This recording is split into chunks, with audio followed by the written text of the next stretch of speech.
Hello class, how are you? क्या हाल चाल है आपके? मुझे आशा है आप सभी अच्छे होंगे और मेरे द्वारा पढ़ाई की प्रीवियस क्लास की अच्छे से एक्सरसाइज आप कर रहे होंगे। निश्चित रूप से आपको समझ में आ गया होगा कि सब्जेक्ट क्या है और पार्ट्स ऑफ सब्जेक्ट क्या है।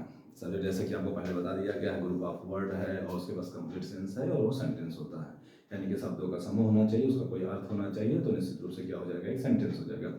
और सेंटेंस के पार्ट की भी चर्चा हम लोगों ने की थी। आपको बताया गया था सब्जेक्ट सेंटेंस के जो है दो पार्ट होते हैं, सब्जेक्ट और प्रेडिकेट। आपको सब्जेक्ट के बारे में कुछ बताने जानकारी दी गई थी। सब्जेक्ट वाक्य का हेडवर्ड होता है और वो वाक्य का प्रधान शब्द होता है और वो क्या करता है, वो कार्य करता है और जिसके बारे में चर्चा होती है। यानी कि जो शब्द कार्य करेगा और जिसके बारे में चर्चा होगी वही शब्द क्या कहलाएगा, आपका सब्जेक्ट कहलाएगा। निश्चित रूप से इन सब सारी बातों को हमने जो है अच्छे से जो है ध्यान दिया था और निश्चित रूप से क्लास में अच्छे से आपको बताया भी गया था। आपको ये भी बताया गया था कि आपको प्रैक्टिस करते रहना है, अपनी रीडिंग करते रहना है, बुक रीडिंग करनी है। इंग्लिश समझ में आता है तो इंग्लिश नहीं, हिंदी की बुक रीडिंग जरूर करनी है। आपको ये भी पता करना है कि हिंदी के कौन से वाक्यों में क्या सब्जेक्ट है हमारा और क्या सब्जेक्ट नहीं हो सकता। तो निश्चित रूप से आपने देखा होगा अपने हिंदी किताब पढ़ते समय बहुत सारी स्टोरी मिली होंगी और आपने निश्चित रूप से आप प्रैक्टिस कर रहे होंगे। हम इसी आशा के साथ अपने क्लास को आगे बढ़ाते हैं। Let's start our class.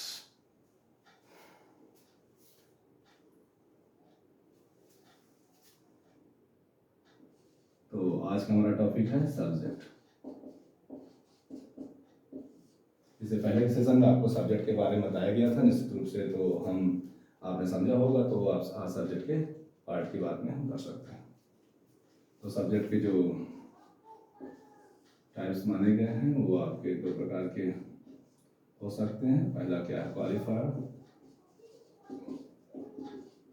जैसे आपको बताया गया क्वालिफायर क्या है। दूसरा क्या है आपका हेडवर्ड। हेडवर्ड। अब क्वालिफायर के बारे में आपको क्या बताया गया था कि क्वालिफायर आपका जो है क्या होता है, क्वालिफाइंग वर्ड होता है, यानी कि विशेषता बताता है, यानी कि एक्स्ट्रा जानकारी देता है। किसके बारे में एक्स्ट्रा जानकारी देता है, सब्जेक्ट के बारे में। जो सब्जेक्ट के बारे में एक्स्ट्रा जानकारी देता है और नॉन प्रोनाउन से पहले आता है और एक्स्ट्रा जानकारी देता है। अब एक्स्ट्रा जानकारी का ताल्लुकात ये है कि कोई क्या कहते हैं, विशेषता बता सकता है, संख्या बता सकता है, या मान लीजिए उसके बारे में कुछ एक्स्ट्रा जानकारी देता है, उसकी स्टेट ऑफ बीइंग क्या है। निश्चित रूप से सब जानकारी देने वाला क्या होता है, क्वालिफायर वर्ड होता है। अब क्वालिफायर को और अच्छे समझने के लिए हम कुछ एग्जाम्पल ले सकते हैं और इससे और समझने की कोशिश कर सकते हैं। जैसे क्वालिफायर समझना है तो हमने क्या कहा था, नंबर हो सकता है। जैसे मान लीजिए क्वालिफायर के एग्जाम्पल की बात हम करें, यदि एग्जाम्पल क्वालिफायर के एग्जाम्पल, तो क्वालिफायर के एग्जाम्पल हम पा सकते हैं। जैसे लिखा हुआ है, N old man in the room is my uncle. ठीक है, जैसे यार दूसरा एग्जाम्पल ले सकते हैं।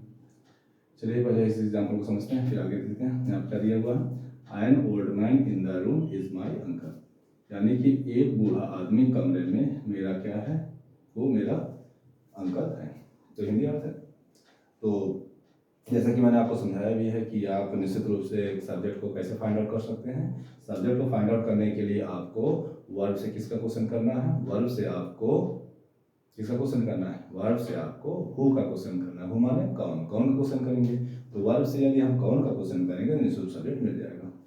चलिए देखते हैं, कौन है, हु इज, कौन है, कौन है, N old man in the room है, यानी कि एन ओल्ड मैन कहाँ है, इन द रूम है। कौन है, N old man in the room. तो हु इज माई अंकल, कौन मेरा अंकल है, N old man is my uncle in the room, जो कमरे में एक्स्ट्रा जानकारी है। ठीक है, तो कौन का उत्तर क्या हुआ, कौन का उत्तर हुआ an old man in the room. तो an old man in the room क्या हो गया, आपका एक्स्ट्रा जानकारी हो गया। अब एक्स्ट्रा जानकारी देने वाला क्या होता है, क्वालिफायर होता है। तो निश्चित रूप से आप क्या मान सकते हैं कि एक्स्ट्रा जानकारी क्या दे रहा है, नाम किसके बारे में एक्स्ट्रा जानकारी दे रहा है, सब्जेक्ट वाले में। अब सब्जेक्ट कौन होता है, सब्जेक्ट कौन होता है, क्वालिफायर और हेडवर्ड दो हो सकते हैं। अब हेडवर्ड क्या होता है, क्या क्वालिफाइंग वर्ड होते हैं, और हेडवर्ड क्या होता है, सॉरी क्वालिफायर क्या होता है, क्वालिफाइंग वर्ड होता है जो विशेषता होता है, जो एक्स्ट्रा जानकारी देता है। किसका एक्स्ट्रा जानकारी देता है, हेडवर्ड। हेडवर्ड माने नाउन और प्रोनाउन के बारे में, नाउन और प्रोनाउन। चलिए फिर शुरू करें, शायद हो सकता है फिर हो गया। चलिए बात करें, N old man in the room is my uncle. यहाँ पर आपको सब्जेक्ट पता चला कौन है, N old man in the room, subject. ठीक है, अब बात करते हैं ये सब्जेक्ट किस प्रकार से है। सब्जेक्ट कितने पार्ट होते हैं, क्वालिफायर और हेडवर्ड। तो निश्चित रूप से इस सब्जेक्ट में क्वालिफायर और हेडवर्ड भी होंगे। N old man in the room में क्वालिफाइंग भी होंगे और हेडवर्ड भी होंगे। हेडवर्ड क्या होता है, नाउन और प्रोनाउन होता है। तो अब हम इसको अलग से लिखकर समझने की कोशिश करते हैं। जैसे लिखा हुआ I N old man in the room, ठीक है, ये सब्जेक्ट हुआ। ये क्या है आपका सब्जेक्ट है। तो सब्जेक्ट में कितने पार्ट होते हैं, दो, क्वालिफायर है और हेडवर्ड है। हेडवर्ड क्या होता है, नाउन और प्रोनाउन। इसमें नाउन और प्रोनाउन क्या होता है, जैसा आपको बताया गया था कल की जो है नाउन क्या होता है, नाउन जो नेमिंग वर्ड है और ये ग्रुप को भी बारे में बताता है। जैसे मैन यहाँ पे क्या है, मैन आपका नाउन है। कैसा नाउन है, कॉमन नाउन है। तो मैन क्या है आपका नाउन है, क्लियर हुआ। मैन क्या है आपका नाउन। अब मैन को एक्सटेंड कर क्या दे रहा है, ओल्ड है। क्या है, ओल्ड है। और कितने हैं, एक है। कहाँ है, इन द रूम, कमरे में है। अब इसका जानकारी आपको क्या क्या मिल रहा है, एन ओल्ड मैन, एक्सटर्नल इसके मिल रहा है, एन ओल्ड मिल रहा है और क्या मिल रहा है, इन द रूम, एक्स्ट्रा जानकारी मिल रहा है। तो ये क्या कहलाएंगे आपको, ये सब क्या कहलाएंगे, क्वालिफायर कहलाएंगे। ये क्या कहलाएंगे आपके, क्वालिफायर कहलाएंगे। फिर समझिए आप, N old man in the room, तो मैन क्या हो गया, नाउन हो गया। नाउन में जानकारी क्या दे रहा है, एन ओल्ड, एक बूढ़ा है और कहाँ है, कमरे में है। तो निश्चित रूप से मैन को जानकारी, मैन नाउन हो गया। अगर ये मैन नाउन हो गया तो बचा जो वो क्वालिफायर हो जाएगा। क्या बचा, an old in the room, ये क्या हो जाएगा, क्वालिफायर। अब आप देख रहे हैं यहाँ पर भी शब्द कई हैं, एक दो बहुत सारे ग्रुप में है मान लीजिए, और एक आयन ओल्ड जो है अलग अलग दे रहा है, दो शब्द दे रहा है, एक आयन है फिर ओल्ड है, यानी कि विशेषता बता रहा है, ये नंबर बता रहा है, ये फ्रेज के रूप में आया हुआ है या वाक्यांश कह सकते हैं ना। तो निश्चित रूप से आप देख रहे होंगे कि इसके भी कई पार्ट हो सकते हैं, यानी कि क्वालिफायर के भी कई पार्ट हो सकते हैं। अब यहाँ बात कर सकते हैं कि क्वालिफायर यानी क्वालिफाइंग करने का, या मान लीजिए कुछ एक्स्ट्रा जानकारी देने का काम कैसे हो सकता है, इसको समझते हैं। ये क्या, ओल्ड क्या, ओल्ड माने क्या होता है, बूढ़ा। बूढ़ा किसके बारे में जानकारी दे रहा है, एक्स्ट्रा जानकारी, मैन के बारे में। मैन कैसा है, बूढ़ा है। तो मैन क्या, ओल्ड क्या हो जाएगा आपका, ये आपका एडजेक्टिव हो जाएगा। क्या हो गया, एडजेक्टिव हो गया। एंड क्या है, एंड नंबर बता रहा है। नंबर माने संख्या बता रहा है, संख्या बता रहा है। क्या बता रहा है, संख्या बता रहा है और संख्या बता रहा है। और आपको बताया भी गया था एंड क्या है, एन आर्टिकल है। एंड क्या है, एन आर्टिकल है। और क्या बता रहा है, ये संख्या बता रहा है। जैसा कि आपको पता है आर्टिकल किसका होता है, संख्या बताने का काम होता है। निश्चित रूप से संख्या बता रहा है। तो एंड क्या है, आर्टिकल है, नंबर बता रहा है। और ओल्ड क्या है, विशेषता बता रहा है, एडजेक्टिव का काम कर रहा है। और इन द रूम क्या है, इन द रूम एक फ्रेज है। आप सोच रहे हैं फ्रेज क्या होता है, फ्रेज का मतलब होता है वाक्यांश। वाक्यांश मतलब क्या होता है, वाक्यांश का मतलब होता है वाक्य का अंश, वाक्य का अंश। अब फ्रेज वाले कुछ जानकारी दे देते हैं फिर आगे बढ़ते हैं। यानी कि ये क्या होता है, ये भी होता है एक पार्ट ऑफ सेंटेंस होता है। क्या होता है, पार्ट्स ऑफ सेंटेंस होता है। ये क्या होता है, पार्ट्स ऑफ सेंटेंस होता है। बट इसके पास क्या नहीं होता है, it does not have any subject और वर्ब। जिसके पास क्या नहीं होता है, जिसके पास कोई क्या ना हो, सब्जेक्ट ना हो और वर्ब ना हो। जिसके पास सब्जेक्ट और वर्ब नहीं हो तो क्या कहलाता है, फ्रेज कहलाता है, वाक्यांश कहलाता है। यानी कि उसके पास सब्जेक्ट वर्ब नहीं होना चाहिए। यदि किसी कोई ग्रुप ऑफ वर्ड है, कोई शब्दों का समूह है जिसके पास सब्जेक्ट वर्ब नहीं है, हम उस ग्रुप ऑफ सब्जेक्ट क्या, ग्रुप ऑफ वर्ड को क्या बोलेंगे, ग्रुप ऑफ वर्ड को क्या बोलेंगे, शब्दों के समूह क्या बोलेंगे, फ्रेज बोलेंगे। क्या बोलेंगे, फ्रेज बोलेंगे। जिस शब्दों के समूह पे क्या नहीं है, वो पार्ट्स ऑफ सेंटेंस होगा। पार्ट ऑफ सेंटेंस मतलब क्या है, शब्द वाक्य के वाक्य का पार्ट तो होगा, लेकिन उसके पास ना तो कोई सब्जेक्ट होगा ना तो कोई वर्ब होगा। तो वो पार्ट ऑफ सेंटेंस क्या कहलाएगा, वो पार्ट्स ऑफ सेंटेंस आपका फ्रेज कहलाएगा। क्लियर, चलिए। तो देखिए इन द रूम में क्या है, प्रीपोजिशन लगी हुई है, आर्टिकल लगा हुआ है और यहाँ पे नाउन भी हुआ है, ठीक है। अब यहाँ पर आप देख रहे हैं ये ग्रुप ऑफ वर्ड तो है, लेकिन इस पर कोई सब्जेक्ट है क्या, कोई सब्जेक्ट नहीं है और ना कोई वर्ब है। सब्जेक्ट में फाइंड आउट करते हैं जो कार्य करता है। तो यहाँ पर कार्य करने वाला कोई व्यक्ति है नहीं जिसकी हम चर्चा करें, वो भी नहीं है। तो निश्चित रूप से इन द रूम क्या है, इन द रूम आपका एक फ्रेज होगा। चलिए समझते हैं ये फ्रेज है किस प्रकार से फ्रेज है और क्वालिफायर के कौन से पार्ट होंगे जो कि हमारी समस्या हम हो रहे हैं, सब अच्छे समझते हैं।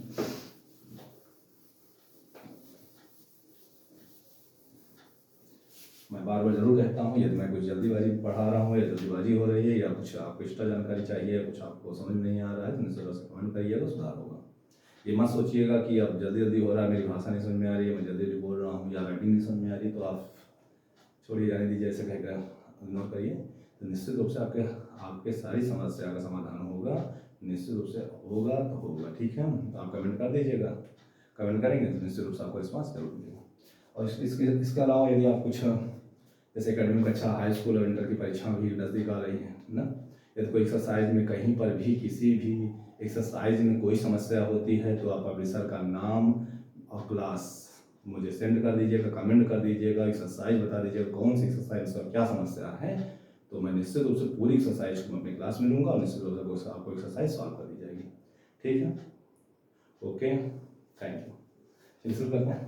N old man in the room is my uncle example हमारे पास था, हमने शुरू से इसमें क्वालिफायर को समझने की कोशिश कर रहे हैं। चलिए फिर समझते हैं, कोई जल्दबाजी नहीं करना, आराम समझना है क्वालिफायर क्या होता है। फिर समझते हैं परिभाषा क्या होती है क्वालिफायर की। क्वालिफायर का मतलब क्या होता है? क्वालिफाई करने वाला सब, क्वालिफायर माने एक विशेषता बताने वाला या कोई इसका जानकारी देने वाला, ट्रेन आ रही है, आवाज़ सुनाई दे रही है ना, तो अलग होते हैं। तो क्वालिफाई क्या होता है? क्वालिफायर क्या होता है? क्वालिफाई करने वाला वर्ड होता है जो इसका जानकारी देता है। किसके बारे में इसका जानकारी देता है? आपका हेडवर्ड के बारे में। हेडवर्ड कौन? नाउन या प्रोनाउन के बारे में इसका जानकारी दे रहा है, वो इसका जानकारी आपका क्या कहलाएगा? वो आपका क्वालिफायर कहलाएगा। अब क्वालिफाइंग शब्द कौन कौन से हो सकते हैं? या तो नंबर के रूप में आ सकते हैं, या कुछ संकेत कर सकते हैं, या कोई स्टेट ऑफ बीइंग बता सकते हैं, या तो कोई विशेषता बताएंगे। ठीक है, तो ये सारे शब्द क्या कहलाएंगे? क्वालिफाई कहलाएंगे। अब क्वालिफाई का पार्ट हमें पता चल जाए तो ये समझ में आ जाएगा कौन से नंबर बताने वाले हैं, कौन सी विशेषता बताने वाले हैं, कौन सी एक्स्ट्रा जानकारी देने वाले हैं। चलिए अब हम बात करते हैं क्वालिफायर के कौन कौन से पार्ट होते हैं। तो मेरा टॉपिक क्या है? क्वालिफायर। क्वालिफायर तो क्वालिफायर निश्चित रूप से परिभाषा में आ गई है। चलिए हम इसके पार्ट की बात कर सकते हैं। तो इसका पहला पार्ट क्वालिफायर क्या होता है? डिटर्मिनर। दूसरा क्या होता है इसका? एडजेक्टिव। तीसरा क्या होता है? Adjectival phrase. एडजेक्टिवल फ्रेज, एक डिटर्मिनर, दूसरा एडजेक्टिव, तीसरा एडजेक्टिवल फ्रेज। अब डिटर्मिनर क्या होता है? डिटर्मिनर तो सभी जानते हैं। डिटर्मिनर क्या होता है? संख्या बताते हैं, जैसे ए, एन, द, और कुछ स्थिति बताने वाले जैसे दिस, दैट, दीज, दोज और ईटीसी। ठीक है, अब ईटीसी में बहुत सारे हो सकते हैं, जैसे एडवर्ब नंबर हो सकते हैं। कोई भी नंबर अगर से आल आ गया, या मेनी आ गया, ईच आ गया, या कोई कंजक्शन के रूप में आ गया, या प्रीपोजिशन के बीच में जैसे ईच आप दे, वैसा कुछ बहुत सारे सब्जेक्ट जो है बन सकते हैं। लेकिन अभी हम धीरे धीरे स्लोली आराम से हर एक शब्द को सरल से एडवांस समझना है। ऐसा नहीं पता चले एडवांस आपको दे दिया जाए इंप्रेस करने के लिए, मैंने एडवांस दे दिया, आल ऑफ देम करके सब्जेक्ट बना दिया, या कुछ और each boys in the class ऐसा करके सब्जेक्ट बना दिया, तो बहुत सारी समस्या होने वाली है। लेकिन अभी हम धीरे धीरे नॉर्मल पढ़ेंगे, एकदम आसानी तरीके से पढ़ेंगे, छोटे छोटे शब्दों को लेकर पढ़ेंगे। निश्चित रूप से हम जीरो से एडवांस चलना है, एक दिन में तो एडवांस जाना नहीं है। तो अब धीरे धीरे पढ़ना है, तो निश्चित रूप से हम इसको अच्छे से कैप्चर करके चलेंगे। जब हमारा प्रैक्टिस ज़्यादा अच्छा हो जाएगा तो हम और ऊपर जाएंगे। ऐसा नहीं कि पहले ही हम दौड़ते हुए चले जाए, फिर थक जाए और फिर बैठ जाए, नहीं, आराम से कछुए की तरह ही धीरे धीरे चलेंगे और निश्चित रूप से मंजिल को प्राप्त करेंगे। पर चलना पर डे है और प्रैक्टिस बढ़िया करना है। और सबसे बड़ी बात, नोट्स बनाते रहना। नोट्स नहीं बनाओगे तो समस्या है, समझ लीजिए। ठीक है, ओके, कहीं समस्या हो बताते चलिए, हम आपका सहायता करते चलेंगे। ए and the, this, that, these, दो, जैसा कि आप इन सभी शब्दों से वाकिफ हैं। ए एंड द आर्टिकल है, ठीक है। दिस, दैट, दीज, दो एक प्रोनाउन है, और ये कौन सा प्रोनाउन है? डिमोन्स्ट्रेटिव प्रोनाउन है। और ये सारे शब्द यदि एडजेक्टिव के साथ, यदि कोई नाउन के साथ आ जाते हैं तो यही डिमोन्स्ट्रेटिव एडजेक्टिव बन जाते हैं। और ये सारे सभी शब्द दिस, दैट, दीज, दो ये शुरू में आते हैं, सब्जेक्ट का कार्य करते हैं, तो उस समय डिमोन्स्ट्रेटिव प्रोनाउन कहलाते हैं। अब इनके बारे में बहुत ज़्यादा जानकारी जानने की जरूरत इस समय डिटर्मिनर के रूप में नहीं, क्योंकि डिटर्मिनर हम अलग से टॉपिक बनाकर पढ़ सकते हैं। लेकिन अभी हम क्वालिफायर को समझ रहे हैं तो डिटर्मिनर को एज अ नंबर ही समझने की कोशिश करने वाले हैं। तो a and the, this, that, these, those के रूप में यदि कोई शब्द आ रहा है, वो शब्द क्या कहलाएंगे? आपको क्वालिफायर कहलाएंगे। यहाँ पर ये एडजेक्टिव क्या होता है? एडजेक्टिव सभी जानते हैं कि एक विशेषात्मक शब्द होता है जो संज्ञा या सर्वनाम को विशेष होता है। जैसे कि एडजेक्टिव परिभाषा सभी को याद होगा कि an adjective is a word which qualify noun और प्रोनाउन, जो नाउन और प्रोनाउन को क्या करता है, क्वालिफाई करता है विशेषार्थ। जैसे गुड, टॉल, ये सब सब जैसे मान लीजिए गुड है, टॉल है, शॉर्ट है, ओल्ड है, ब्लैक है, इसी कर सकते हैं। और जैसे गुड है, टॉल है, शॉर्ट है, लॉन्ग, ओल्ड है, ब्लैक है, ये सारे शब्द क्या करेंगे आपके, ये सारे शब्द एडजेक्टिव कहलाते हैं। और ये सारे शब्द के लिए चाहे नाउन से पहले आए चाहे वर्ब उसके बाद आए, ये जब भी आते हैं ना तो नाउन की ही विशेषता बताते हैं। और नाउन माने नेमिंग वर्ड, नेमिंग वर्ड की विशेषता बताते हैं और निश्चित रूप से एडजेक्टिव बताते हैं। एडजेक्टिव और फ्रेज के बारे में जानकारी प्राप्त करिए। एडजेक्टिव और फ्रेज क्या होता है? एडजेक्टिव और फ्रेज का मतलब, फ्रेज का मतलब वाक्यांश तभी बताए हैं। एडजेक्टिव फ्रेज का मतलब क्या होता है? विशेषात्मक वाक्यांश। विशेषात्मक वाक्यांश मतलब एक्स्ट्रा जानकारी देते हुए, यदि कोई ग्रुप ऑफ वर्ड है जो एक्स्ट्रा जानकारी दे रहा है वो क्या कहलाएगा आपका? एडजेक्टिव फ्रेज कहलाएगा। जैसे इन द रूम हो सकता है, इन द रूम हो सकता है, ऑन द वॉल हो सकता है, ऑन द वॉल हो सकता है, इनटू द वेल हो सकता है, इनटू द वेल हो सकता है, etc। कोई भी ग्रुप ऑफ वर्ड निश्चित रूप से आने वाला है और आएगा, और निश्चित रूप से क्या आपको समझ में आएगा कि ये कौन सा है एडजेक्टिव फ्रेज है नहीं। चलिए समझने की कोशिश करते हैं। अभी डिटरमिनेंट जैसा कि आपको पता चल चुका है। चलिए यहाँ पर आप समझते हैं। यहाँ पर एन क्या है? एन संख्या बताया है। एन माने क्या होता है? एक संख्या बता रहा है, किसका बता रहा है? नाउन का। तो ये क्या कहलाएगा आपका? डिटरमिनर। Determiner, clear? ठीक है। ओल्ड क्या है? ओल्ड विशेषता बता रहा है, किसका विशेषता बता? मैन की। तो ओल्ड क्या कहलाएगा? एडजेक्टिव। क्या कहलाएगा? एडजेक्टिव। और मैन क्या है? मैन नाउन है, तो ये तो आपको पता ही चल गया मैन नाउन है। और इन द रूम क्या है? इन द रूम मतलब कमरे में, यानी कि एक्स्ट्रा जानकारी दे रहा है, तो ये फ्रेज के रूप में आया हुआ है। ये क्या कहलाएगा आपका? एडजेक्टिव फ्रेज कहलाएगा। क्या कहलाएगा? एडजेक्टिव फ्रेज कहलाएगा। तो एन क्या कहलाया आपका? डिटरमिनर। ओल्ड क्या कहलाया आपका? एडजेक्टिव। और मैन क्या कहलाया आपका? नाउन। और इन द रूम क्या हो जाएगा? एडजेक्टिव फ्रेज हो जाएगा। एक्स्ट्रा जानकारी दे रहा है, फ्रेज के रूप में आकर एक्स्ट्रा जानकारी दे रहा है, उसे क्या कहेंगे? एडजेक्टिव फ्रेज कहेंगे। चाला हो गया है जिम में, शायद कोई समस्या हो रही हो, क्योंकि चलिए सर्दी गर्म हो सकता है। तो निश्चित रूप से हमने सब्जेक्ट के पार्ट को अच्छे से समझने की कोशिश कर लिया है। फिर से एक बार रिवीजन करते हैं। सब्जेक्ट, ठीक है। सब्जेक्ट मतलब क्या होता है? कर्ता। स्पेलिंग याद कर लीजिएगा, स्पेलिंग सभी स्पेलिंग अच्छे से याद कर लीजिएगा। स्पेलिंग याद करिएगा और राइटिंग बना लिखिएगा ना। अच्छा, सब्जेक्ट, सब्जेक्ट का क्या होता है? सब्जेक्ट माने क्या होता है? कर्ता। कर्ता कौन होता है? कर्ता वाक्य का प्रधान शब्द होता है जो कार्य करता है, जिसके बारे में चर्चा की जाती है, वो सब्जेक्ट कहलाता है। सब्जेक्ट दो रूपों में मिलेगा आपको, या तो क्वालिफायर मिलेगा तो हेडवर्ड के रूप में मिलेगा। अब क्वालिफायर के रूप में आएगा तो आप जान रहे हैं, क्वालिफायर के रूप में आएगा तो डिटरमिनर, एडजेक्टिव, एडजेक्टिव फ्रेज के रूप में आपको मिलेगा। अब डिटरमिनर मतलब संख्या बताएंगे, एडजेक्टिव माने विशेषता बताएंगे, और एडजेक्टिव फ्रेज फ्रेज के रूप में आ जाएंगे, जिसमें सब्जेक्ट और वर्ब नहीं होगा। हम उसी वाक्यांश को क्या बोलेंगे? एडजेक्टिव फ्रेज बोलेंगे। इसमें एक आइडेंटिटी है, निश्चित रूप से आप हमेशा याद रखिएगा, वर्ब से पहले जो भी ग्रुप ऑफ वर्ड देगा वो सब का सब सब्जेक्ट होगा, और वर्ब से आपका प्रेडिकेट होता है। आप सभी जान रहे हैं, नहीं जान रहे हैं तो ध्यानपूर्वक सुनिएगा कि वर्ब से पहले जो भी ग्रुप ऑफ वर्ड है वो सब के सब क्या कहलाएंगे? वो सब के सब सब्जेक्ट कहलाएंगे।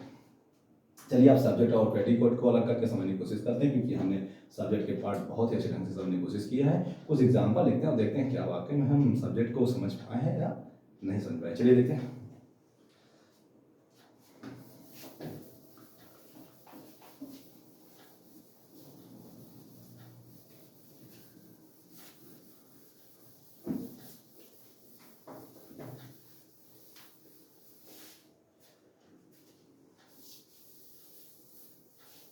चलिए जैसे एक्सरसाइज की बात कर सकते हैं, एग्जाम्पल बहुत सारे एग्जाम्पल हो सकते हैं। जैसे मान लीजिए आप लिखा हुआ है Rohan and Sohan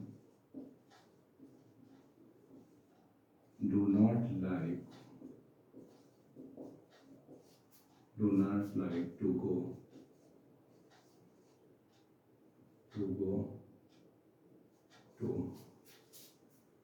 to Kanpur। Rohan and Sohan do not like to go to Kanpur to read. ठीक है, Rohan and Sohan do not like to go to Kanpur to read. Rohan और सोहन पढ़ने के लिए कानपुर जाना पसंद नहीं करते हैं। कानपुर जाना पसंद नहीं करते हैं। चलिए समझते हैं यहाँ पर। तो आप यहाँ पर देख रहे हैं, यहाँ पर सब्जेक्ट क्या होगा, वर्ब क्या है आपके पास, नहीं पसंद करते हैं।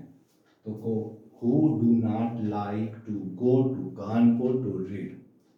तो कौन नहीं पसंद करते हैं, रोहन एंड सोहन नहीं पसंद करते। तो रोहन और सोहन क्या है, ये आपके नाउन है। तो ये क्या कहलाएंगे, ये आपके सब्जेक्ट कहलाएंगे। क्या हो गया आपके सब्जेक्ट हो गया। आगे देखते हैं, N old man is not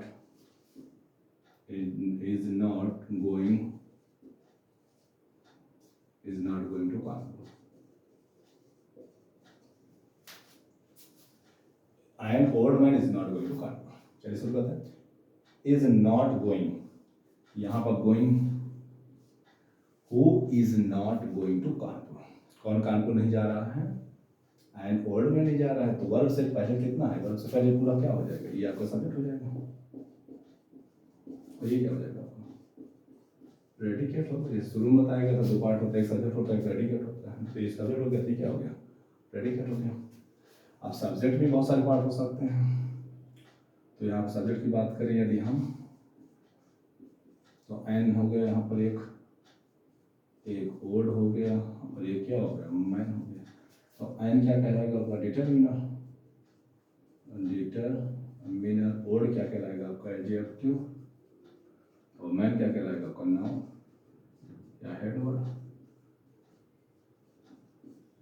तो आप देख रहे होंगे, निश्चित रूप से समझ में आ रहा होगा। एन क्या हो जाएगा, डिटरमिनर। ओल्ड क्या है, एडजेक्टिव। और मैन क्या है, नाउन में हेड वर्ड। तो सब्जेक्ट क्या हो गया आपका, एन ओल्ड मैन। यहाँ पर रोहन और सोहन, रोहन से नाउन है, कोई समस्या नहीं आपको। इस तरह से यदि आप समझेंगे तो निश्चित रूप से आपको कोई समस्या होने वाली नहीं है। लेकिन हाँ, एक किताब ले लीजिए ग्रामर की, और ग्रामर की किताब से यदि आप पार्ट्स ऑफ सेंटेंस को समझने की कोशिश करेंगे तो बहुत अच्छे ढंग से आपको एक्सरसाइज में मिल जाएगा। और एक्सरसाइज सॉल्व करिएगा, पहले सॉल्व करेंगे जो सॉल्व है पहले से उसमें, और जब उसको सॉल्व करेंगे तो आपको ये पता चल जाएगा आप अच्छे से पढ़ाई कर रहे हैं या नहीं, अच्छा समझ में आया या नहीं समझ में आया है। और जब उसको सॉल्व कर लीजिएगा तब आप एक्सरसाइज सॉल्व करिएगा, तो आपके अंदर कॉन्फिडेंस भी लेवल अप होगा, और निश्चित रूप से आप अच्छा परफॉर्मेंस कर पाएंगे। यदि मान लीजिए फिर भी कोई समस्या हो रही है तो आप कमेंट करिएगा, हम निश्चित रूप से आगे बढ़ाने की कोशिश करेंगे। आप खुद भी बढ़ेंगे और आपको भी बढ़ाएंगे। ओके, चलिए फिर समझते हैं आगे। तो आपने देखा कि यहाँ पर एग्जाम्पल में आपने अच्छे से एग्जाम्पल हल भी कर रहे हैं। तो निश्चित रूप से आई होप, मैं आशा करता हूँ कि आपको सब्जेक्ट समझ में आ गया होगा। चलिए कुछ और बात कर सकते हैं।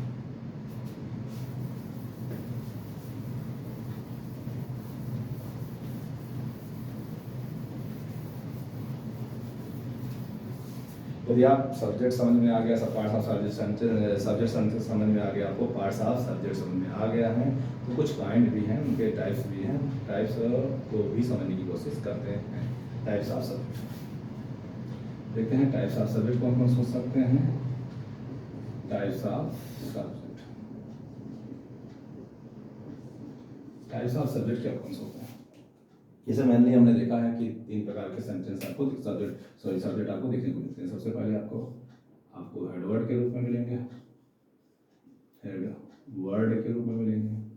दूसरा इन्फिनेटिव के रूप में मिलेंगे, इन्फिनेटिव के रूप में मिलेंगे। तीसरा आपको जीरंड के रूप में मिलेंगे।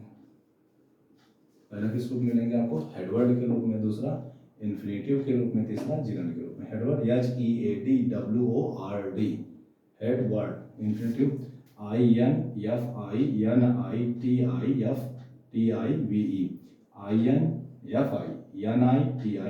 इन्फिनेटिव।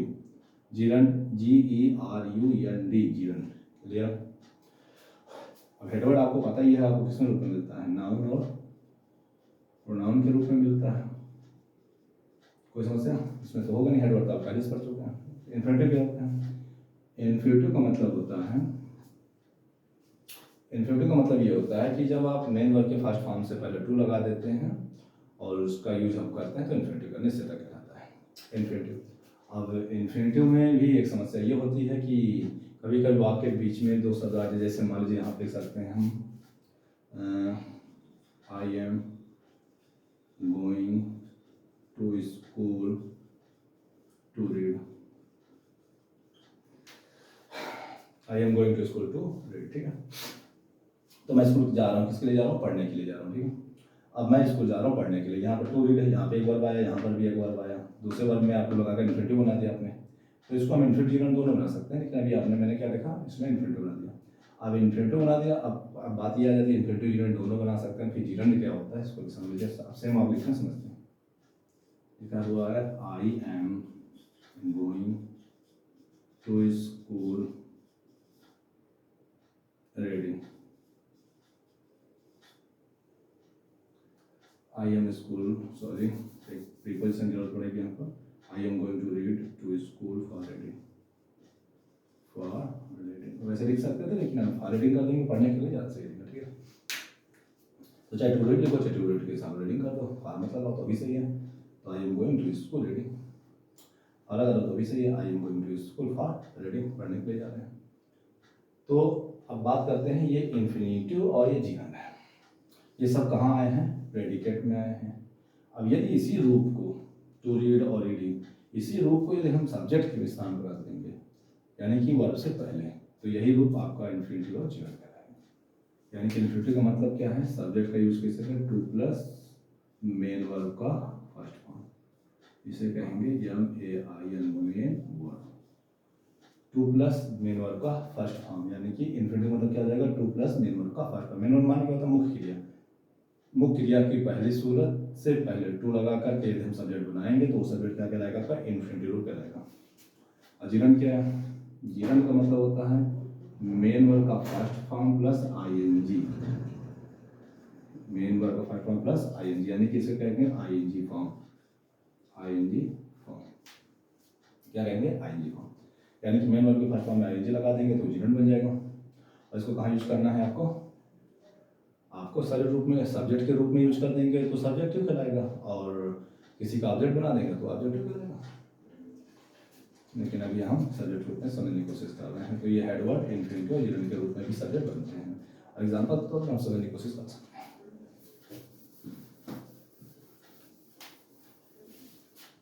जैसे हेडवर्ड तो आपको समझ में आता है, जैसे सबसे पहले हेडवर्ड की एग्जाम्पल लेते हैं। हेडवर्ड जैसे Ram is reading the book.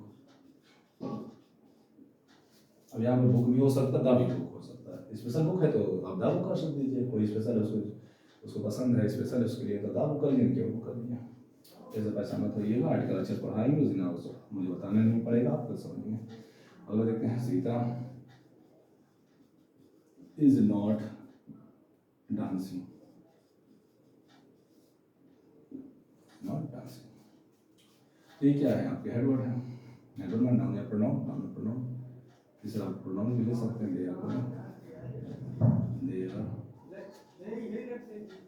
Are reading the book,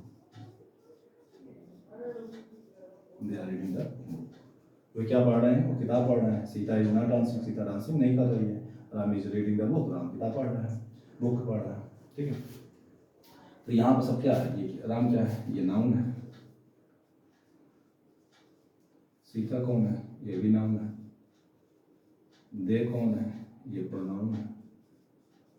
तो निश्चित रूप से आपको समझ में आ रहा होगा, बहुत ज़्यादा सरल है, कोई समस्या नहीं है। यदि आप अच्छे से पढ़ाई कर रहे हैं, किताब पढ़ रहे हैं हिंदी में या इंग्लिश में, आप कहीं भी पढ़ रहे होंगे तो निश्चित रूप से आपको समझ में आ रहा होगा कि यदि हु का क्वेश्चन करेंगे तो सब्जेक्ट मिलेगा, सब्जेक्ट इस प्रकार मिल रहा है, नाउन मिल जाता है तो आप उसको हेडवर्ड कहेंगे, प्रोनाउन मिल जाएगा तो भी हेडवर्ड होगा, या नाउन प्रोनाउन मिले तो हेडवर्ड भाई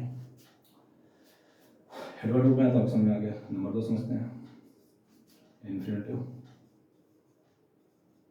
infinitive to walk in the morning, in the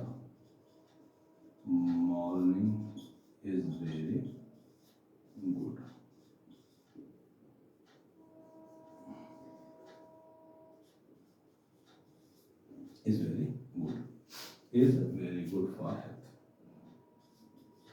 for health.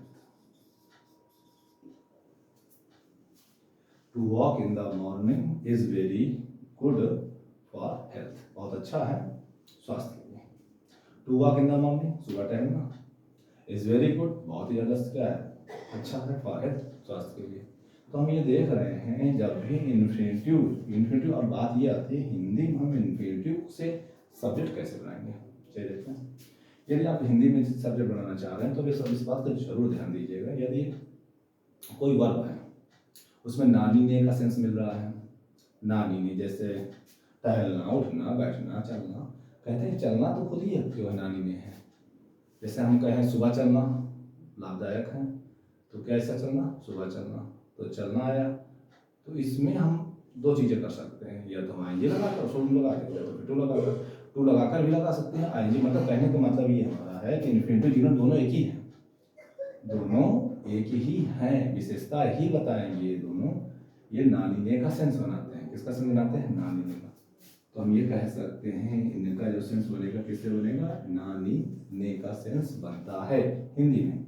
जैसे सुबह टहलना लाभदायक है तो walking in the morning is very useful, ये भी हो सकता है। और ये भी हो सकता है to walk in the morning is very useful, यानी कि जहाँ पर टू प्लस मेन वर्ब का फर्स्ट फॉर्म लगा हुआ है वहाँ पर मेन वर्ब के फर्स्ट फॉर्म में आईएनजी लगाकर हम जीरंड भी बना सकते हैं, कोई समस्या नहीं। यानी कि दोनों एक सिक्के के दो पहलू ही माने गए हैं। जहाँ पर भी टू और प्लस मेन वर्ब है तो वहाँ पर जीरंड लगाना है, ये तो टू प्लस मेन वर्ब हटाइए और वहाँ पर लगाइए मेन वर्ब के फर्स्ट फॉर्म में आईएनजी, तो वो इन्फिनेटिव के स्थान पर जीरंड और जीरंड के स्थान पर इन्फिनेटिव की तरह कार्य करने लगेगा और हिंदी में नानी ने का सेंस बनेगा।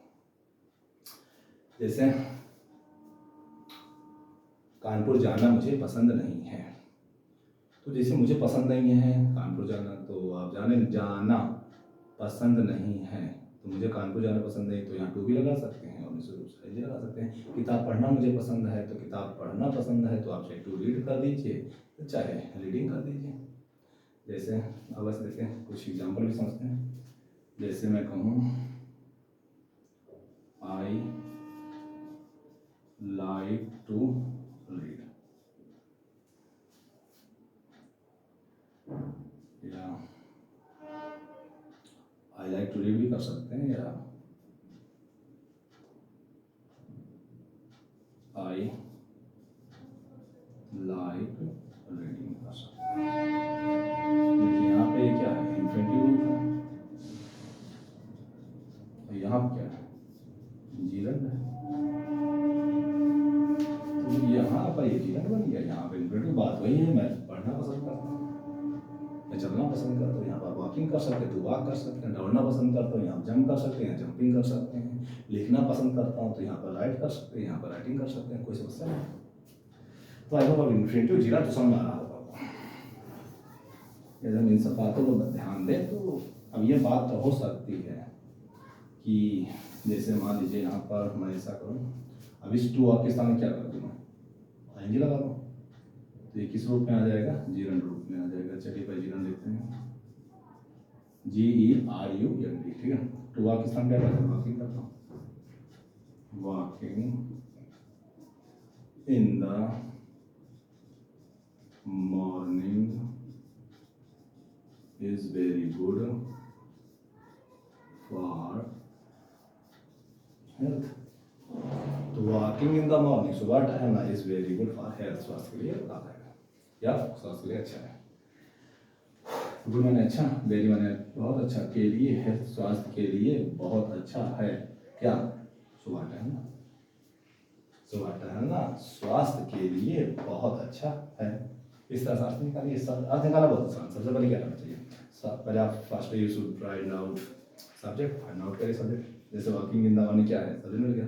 अब सब्जेक्ट मिल गया ना तो अंतिम से अर्थ निकालिए, आ जाएगा। जैसे वॉकिंग इन द मॉर्निंग, सुबह टहलना स्वास्थ्य के लिए बहुत अच्छा है, मतलब यहाँ पे अच्छा, to walk in the morning, सुबह टहलना स्वास्थ्य के लिए बहुत अच्छा है।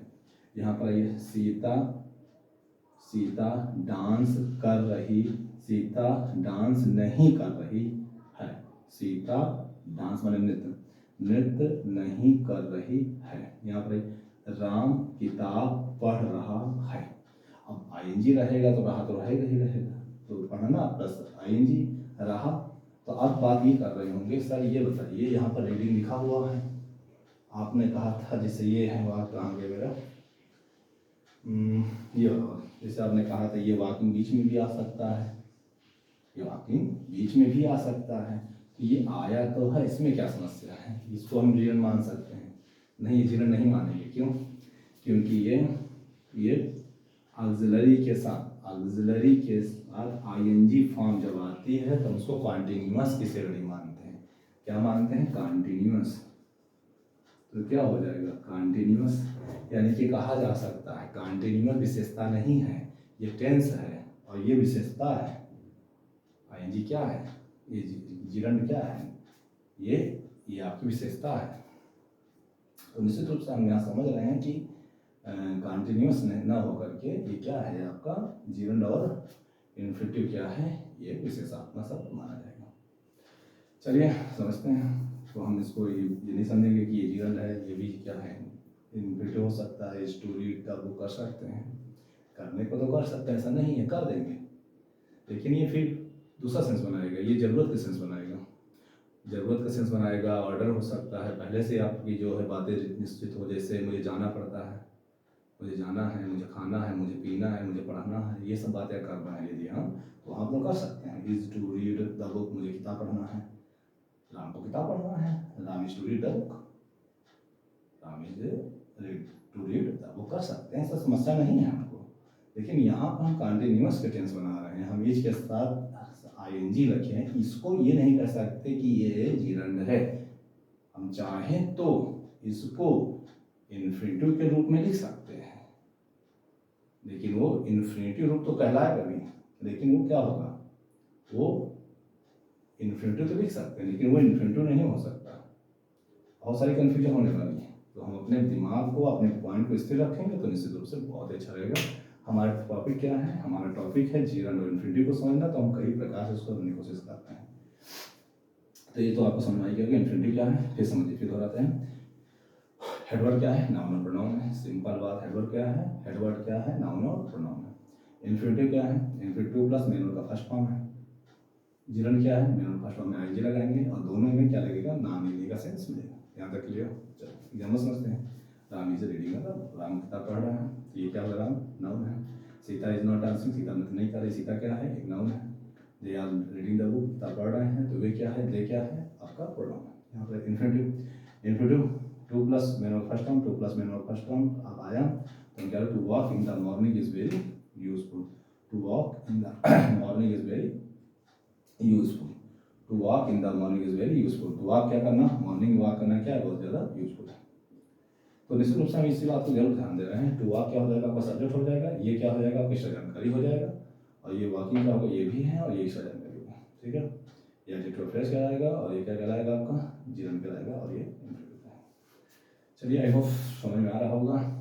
बार बार प्रैक्टिस करिए, मोर प्रैक्टिस करिए, और निश्चित रूप से समझ में आपको आने लगेगा। टेंस तो पढ़ नहीं रहे, टेंस पढ़ रहे थे तो निश्चित रूप से टेंस बारे में बताए थे। बहुत ज़्यादा जानना भी कम में समस्या हो जा रहा है। जैसे मान लीजिए आपको क्या सब्जेक्ट पढ़ना है, तो आप प्रेडिकेट समझ लीजिए, पूरे काइंड समझ लीजिए, पार्ट समझ लीजिए, बड़ी समस्या होने वाली है। यदि केवल सब्जेक्ट समझ रहे हो तो केवल सब्जेक्ट पर ही ध्यान दीजिए। एडवर्ब, इन्फिनिटिव, जिरंड, ये क्या आपको प्राइमरी में समझ में आया? टू प्लस मेन और फर्स्ट फॉर्म शुरू में आ जाएगा, तो हम उसका क्या मानेंगे? हम उसको इन्फिनिटिव मानेंगे। मेन और फर्स्ट फॉर्म में आईएनजी आ गया, आईएनजी फॉर्म शुरू में आ गई, तो हम उसे क्या कहेंगे? वो जिरंड आया सब्जेक्ट का। सब्जेक्ट कौन सा रूप है? जिरंड रूप है। शुरू में नाउन आ गया तो वो एडवर्ड है, प्रोनाउन आ गया तो वो एडवर्ड है। बस इतना ही आपको समझना है। चलिए आगे समझने की कोशिश करते हैं।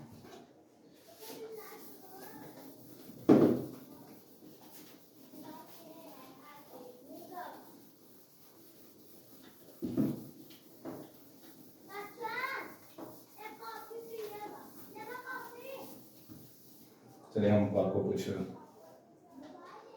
प्रेडिकेट के बारे में बता देते हैं, और कल आप निश्चित रूप से अपनी किताब से एक्सरसाइज करिएगा, और न समझ में आए तो जरूर पूछिएगा, निश्चित रूप से पूछिएगा। तो अगला टॉपिक हमारा क्या हो सकता है? प्रेडिकेट।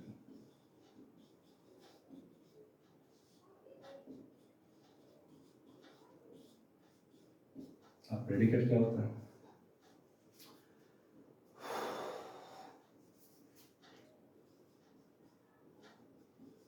शब्दों का समूह, शब्दों का समूह जो कर्ता के बारे में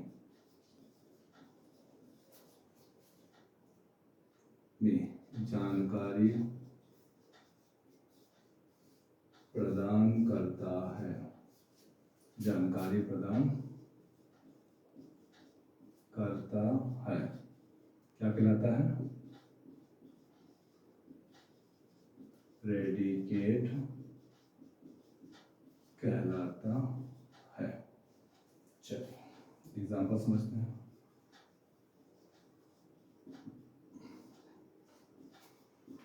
आई एम राइटिंग अ लेटर, मैं क्या पढ़ लिख रहा हूँ? मैं पता लिख रहा हूँ। यहाँ सब्जेक्ट कौन है? तभी पता हो जाएगा ये सब्जेक्ट है। सब्जेक्ट में कौन सा रूप है? प्रोनाउन। और प्रोनाउन किसका रूप है? हेड वर्ड का।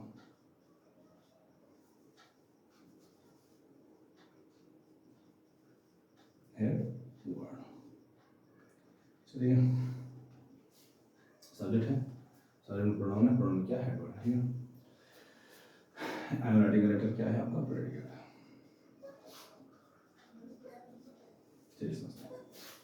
तो आई ने क्या किया? राइटिंग अ लेटर किया, पत्र लिख रहा है। तो ये पत्र लिख रहा है, ये कौन लिख रहा है? पत्र आई लिख रहा है। तो आई के बारे में एक्स्ट्रा जानकारी क्या है? राइटिंग अ लेटर है। तो राइटिंग अ लेटर कौन है? प्रेडिकेट है। क्यों प्रेडिकेट कराएगा? ये आई के बारे में जानकारी प्रदान कर रहा है। क्या जाना? शब्दों का समूह जो कर्ता के बारे में जानकारी प्रदान करता है प्रेडिकेट कहलाता है। तो जानकारी कौन प्रदान कर रहा है? राइटिंग अ लेटर कर रहा है, तो ये क्या हो जाएगा? वो प्रेडिकेट है। यानी कि सब्जेक्ट के अलावा जो भी ग्रुप का वर्ड है वो क्या करेगा? प्रेडिकेट करेगा। चलिए अगली कक्षा में हम आपको निश्चित रूप से प्रेडिकेट के पार्ट की चर्चा करेंगे। आज का क्लास इतना ही बहुत हुआ। आप जो है निश्चित रूप से कुछ लग रहा होगा कि बहुत ज़्यादा हो रहा है, और हमें भी लग रहा है कि जो है एक्स्ट्रा जानकारी जो है आपको ज़्यादा ही मिल रही है। तो निश्चित रूप से हम आपको हॉस्टाइल नहीं करना चाहते, लेकिन इस बात पर जरूर ध्यान दें कि हमारा टॉपिक पर ही रहना चाहिए। ज़्यादा एक्स्ट्रा जानकारी जानने का हम कोशिश नहीं करेंगे। हम इस बात को जरूर ध्यान देंगे, जो आप कमेंट करेंगे हम उस पर जवाब जरूर दे रहे हैं और देंगे भी। देखिए हम इस बात का भी ध्यान देते हैं कि हमारा टॉपिक कहीं ऐसा ना हो कि हमारे कमेंट में कुछ हम और पूछ रहे हैं और वो टॉपिक के इधर उधर जा रहा है। तो हमारा टॉपिक पर ही बनाए रखिएगा और टॉपिक से ही रिलेटेड क्वेश्चन जरूर करिए। हम आपको कतई मना नहीं करेंगे, निश्चित रूप से आप करते रहिए। जितना मोर क्वेश्चन मोर नॉलेज, ज़्यादा क्वेश्चन पूछेंगे ज़्यादा नॉलेज मिलेगा, लेकिन हम इतना भी ना पूछें कि हम टॉपिक से ही भटक जाएँ। टॉपिक पर रहेंगे और निश्चित रूप से हम क्या करेंगे? क्वेश्चन पूछते रहेंगे। हमें कोई भी समस्या नहीं होनी चाहिए। ठीक है। अपनी किताब से एक्सरसाइज जरूर करते रहिएगा और अपनी किताब के नोट्स बना लीजिएगा। जो भी किताब में आपकी एक्सरसाइज है उसके नोट्स बनाते रहिए। जिस वाक्य में जो समस्या है आप कमेंट करिए, हम आपके जो भी किताब है, जो भी किताब आप पढ़ रहे हैं उसी किताब की एक्सरसाइज को हम निश्चित रूप से बताएंगे। हम पूरी कोशिश करेंगे आपको कोई समस्या ना हो। खासतौर पर बोर्ड वाले बच्चों के लिए बस चंद दिन बचे हैं, यानी कि आपका जनवरी बचा हुआ है। जनवरी में 31 दिन, और ये फरवरी मार्च तो गया, क्या कहते हैं, सॉरी दिसंबर तो गया आपका। अब जनवरी बचा है। जनवरी में बढ़िया से मेहनत करके और निश्चित रूप से रिवीजन करके एक अच्छा जो है ज्ञान के साथ नंबर प्राप्त करें। केवल नंबर ही नहीं, ज्ञान भी प्राप्त करना जरूरी है। और ज्ञान के साथ हम नंबर भी प्राप्त करने की कोशिश करते रहेंगे। नंबर कम हो जाए कोई समस्या नहीं, ज्ञान में कमी नहीं होना चाहिए, एकदम क्लियर रहना चाहिए, डाउट में नहीं जाना चाहिए। नंबर से आप प्रोत्साहित होते हैं, ज्ञान से आपका विश्वास बढ़ता है। तो निश्चित रूप से हम यही चाहेंगे आपका विश्वास और आपका कॉन्फिडेंस हाई लेवल का रहे। ठीक है। Thank you very much. यदि मेरी कोई बात आपको आउट लगे, कुछ लगे, ऐसा लगे कि जैसे सर ने हमें क्या बताया है समझ में नहीं आया है, जल्दी जल्दी बता गए हैं, तो आप कमेंट करिएगा, फिर से बता दिया जाएगा। ठीक है। बहुत बहुत धन्यवाद देने के लिए। सब्सक्राइब करिए और शेयर करिए और लाइक, यदि आपको लग रहा है अच्छा है, पसंद है, आपको अच्छा लग रहा है, तभी लाइक और सब्सक्राइब और शेयर जो भी है आप करिएगा, नहीं तो कोई ज़रूरत नहीं है। बस आप देख लीजिए, देख कर फिर आप उसको अनदेखा भी कर सकते हैं। हम ही कतई फोर्स नहीं करेंगे कि आप सब्सक्राइब भी करिए। सब्सक्राइब देखिए, समझ में आ रहा नहीं आ रहा है? समझ में आ रहा है, आपको बढ़िया लग रहा है, एक्सरसाइज भी आप कर रहे हैं, आपको एक्सरसाइज अपनी किताब की एक्सरसाइज समझ में आ रही है, ये नहीं, किताब की एक्सरसाइज समझ में आ रही है, जो सॉल्व वाले हैं समझ में आ रहे हैं, जो नहीं सॉल्व वो भी एक्सरसाइज समझ में आ रही है, तभी आप सब्सक्राइब करिएगा और फिर शेयर करिएगा, फिर लाइक करिएगा। क्यों? यदि हमें ही ना समझ में आए तो दूसरे को कैसे समझ में आएगा? इस बात पर ध्यान जरूर देंगे, किसी को गलत तरीके से मोटिवेट नहीं करेंगे। क्योंकि हो सकता है जब हमें समझ में नहीं आया तो दूसरे को क्या समझ में आएगा। पहले आप समझिए, यदि आपको समझ में आता है तो सब्सक्राइब और शेयर और लाइक करिएगा, और नहीं समझ में आता है कोई बात नहीं, एक बार वीडियो देखिए और समझने की कोशिश करिए। ठीक है, बहुत बहुत धन्यवाद आपका वीडियो देखने के लिए। नमस्कार।